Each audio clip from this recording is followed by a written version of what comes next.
Coming up on EagleVision News, we take you behind the scenes of Biola's annual Midnight Madness. And we update you on the results of the 2018 midterms. Plus, we sit down and talk with one of Biola's most popular professors. All this and more coming up on EagleVision News.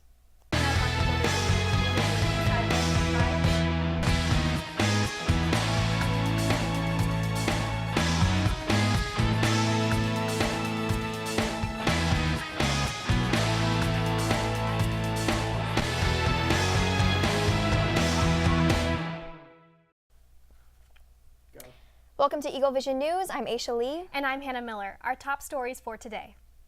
12 people killed in California country bar mass shooting. During one of Borderline Bar and Grill's college nights, former Marine veteran Ian David Long, dressed in black, entered the bar and opened fire using a handgun and smoke bomb. People inside began diving underneath tables and smashing windows with bar stools in order to escape. Officials quickly responded to the scene, including Sergeant Ron Helis, who entered the building and was shot while trying to stop the gunman. Helis and 11 other victims were killed in the shooting. Officials discovered that the gunman took his own life at the scene. Further investigations are underway to identify the motive behind the shooting.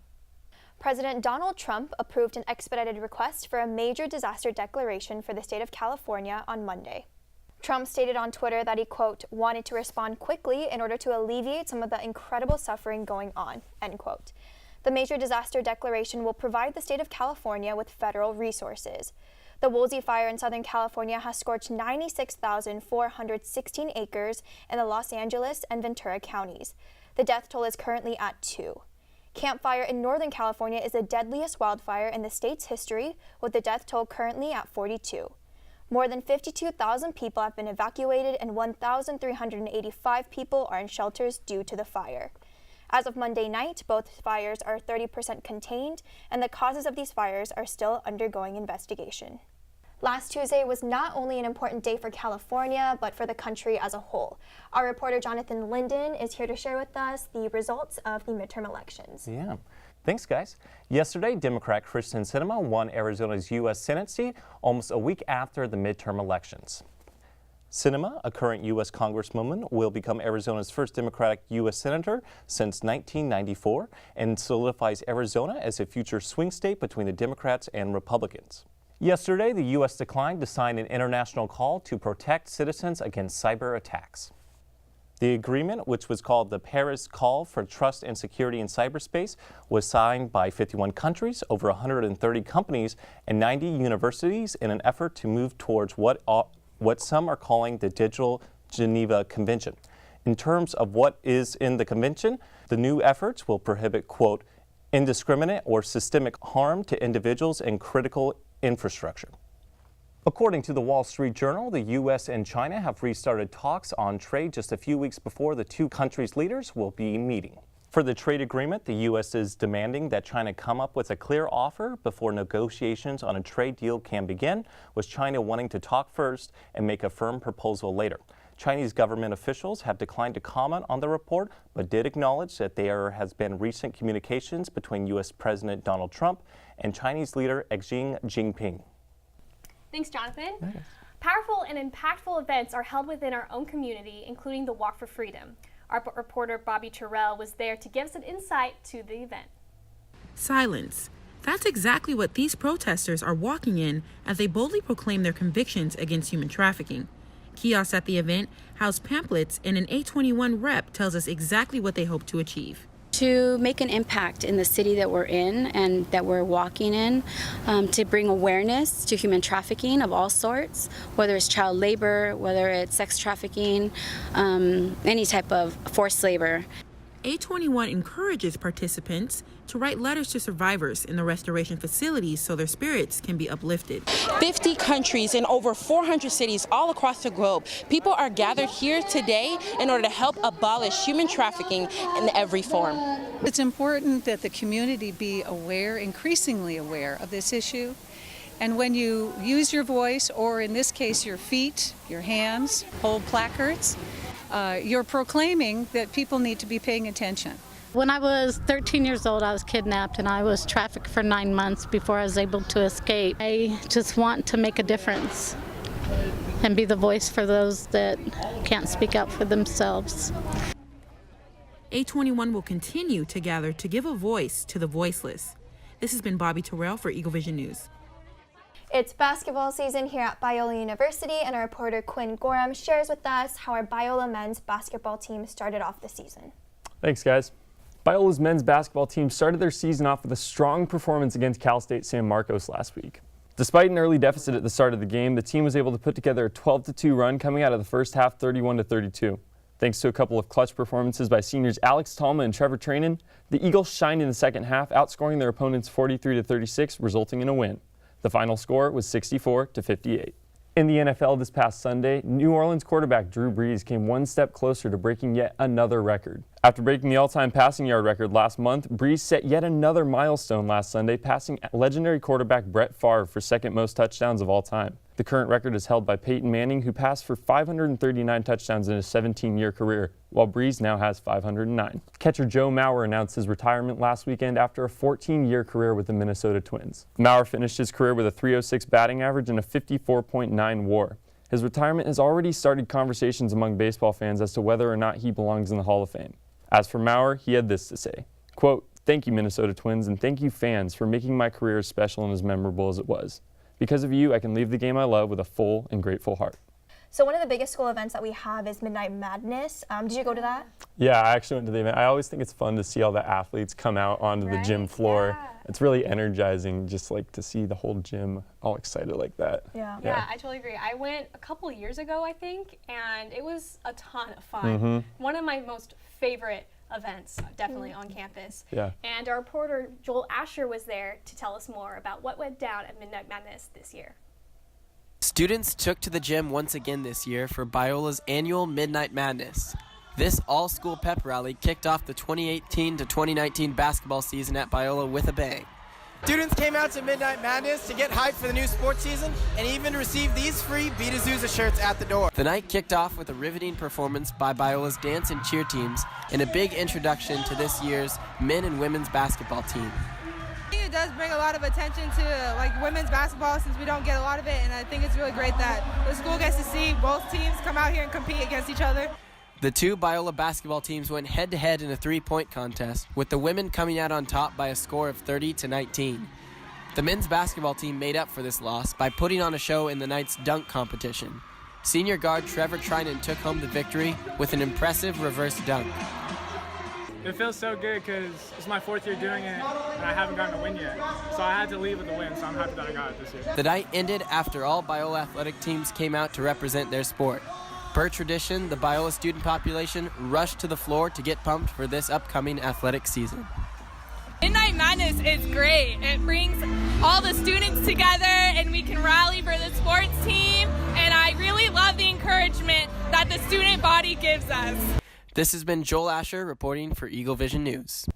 Thanks, Joel. Many stars in pop culture are facing tragedy and loss. Our reporter Jocelyn Mesa is here to tell us more. Thank you. Ariana Grande released a self-empowering single with references of her exes, including Pete Davidson and Mac Miller. Since Ariana and Pete's breakup in October, the single Thank You Next can be described as a farewell letter to those she's loved before.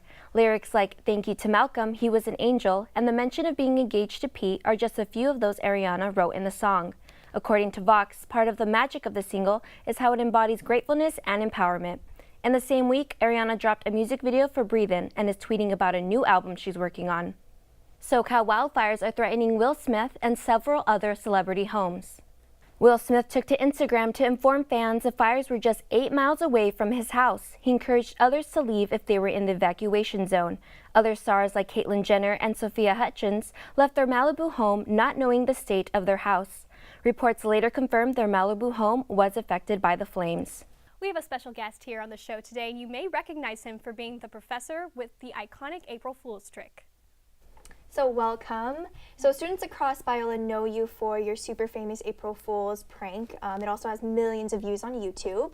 So, and recently the country of Jordan just asked you to come and do a little demonstration. How did that come about? They ended up seeing my YouTube clip on Facebook instead, and they wrote me an email saying, hey, could you come do this for a business conference that they were doing there. Actually, at first I thought it was a prank or like a spam email. Wow. And I said, is this going to cost me any money? They said, oh, no, you don't understand. This is going to be under the patronage and in the presence of His Majesty King Abdullah II. Wow. Wow. What a thought. Wow, that's crazy. Well, here's a short clip of Professor Weather's presentation in Jordan. Okay, it's working. Good, I'm glad it's working. The theme is innovative technology, so of course, that'd be embarrassing if it didn't work. Welcome, ladies and gentlemen, to... Oh, no. Okay, you know what? We're going to have to skip the PowerPoint. Let me just do the YouTube thing. I know that caused some problems earlier, but it's better than this. There we go. Good morning, ladies and gentlemen, Your Excellencies, and welcome to the 2018 Middle East and North Africa Information. Farther from the edge. I think this is better, no? I don't like this place either. No? You know what? It should be farther over there. Okay. Help yourself. Okay. All right, sorry about that. Let me start over. Go ahead. Good morning, ladies and gentlemen, Your Excellencies, and welcome to the Middle... Hey, what is that thing? I don't know. The internet's slow, too. Get that out of here. What's going on here?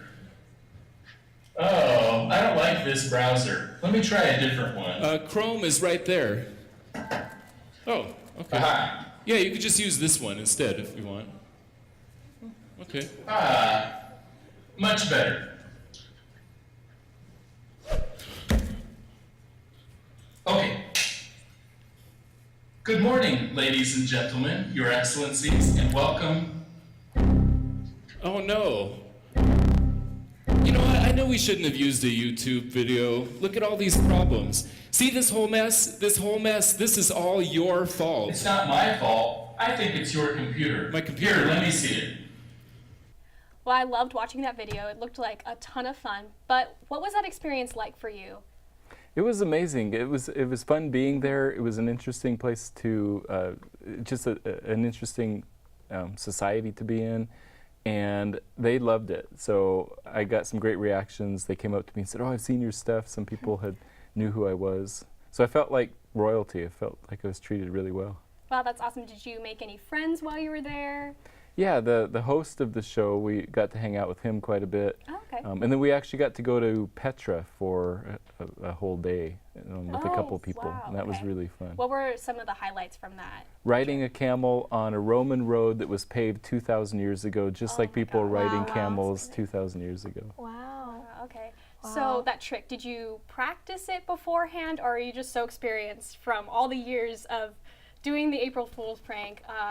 It just came naturally to you? I've done that type of trick several times, maybe 10 times. Okay. And yeah, I made it ahead of time the months beforehand and showed them a rough draft and practiced it a bunch. So I was pretty nervous because they had flown me over there first class on a lie-flat seat to be there for 5 minutes. So I was hoping my 5 minutes, but it went perfectly. I was really happy. Yeah, it looked absolutely perfect. Well, thank you so much for being here. We really appreciate you being here. Thank you for having me. Yeah. So were you in Professor Weather's Nature of Math class? I was, yeah, my freshman year, I believe, and it was a ton of fun. I really enjoyed it, and I remember when he did the prank, I was so thrown off, but I knew it was coming. I knew it was coming on April Fool's, so when it started, everybody was like, "Here it is! It's here! It's here! Here we go!" Yeah. But yeah, it was super fun. I really wish I was in that class, honestly. Yeah, it was great. But yeah, it's really cool that our professors really get to take like trips abroad. Right. Yeah. And really get to show this to all of the world, pretty much. But at home, California is facing devastation as fires sweep through the Ventura area. Our reporter Jessica Brest has the latest. Thanks, Aisha. If you look behind me, you can see one of the 179 homes that's been burned down by the Woolsey fire so far, one of the many fires blazing across California. This one was owned by one of the celebrities, Miley Cyrus, who lost a home to the fire, but she has made it out safely along with her animals and her loved ones. Now on to today's temperatures. You can see we have now entered the part of the year where it's really cold in the morning and evening, but warm during the afternoon. This morning we had a chilly 56 degrees, but we warmed up to a nice toasty 75 degrees, and tonight it's going to be cold again at 56. On to the national temperatures. If you'll take a look, you can see how cold the entire country has been getting, except for down here in Florida. We're still at a toasty 79 down there, but the entire Midwest, all the way over to the West Coast is chilly. In California, we're seeing temperatures in the mid and upper 60s, so you know fall is coming and you know winter is not far behind. On to the weekly forecast. This Tuesday and Wednesday, mid and upper 70s. A little bit of clouds, but mostly sunshine. That's good news. And then over here, you can take a look at the weekend. It's going to be in the lower 70s, and the clouds are going to start rolling in. So fall is coming. Stock up on your sweaters, stock up on your scarves, and get ready for our nice frosty weather. Back to you guys at the desk.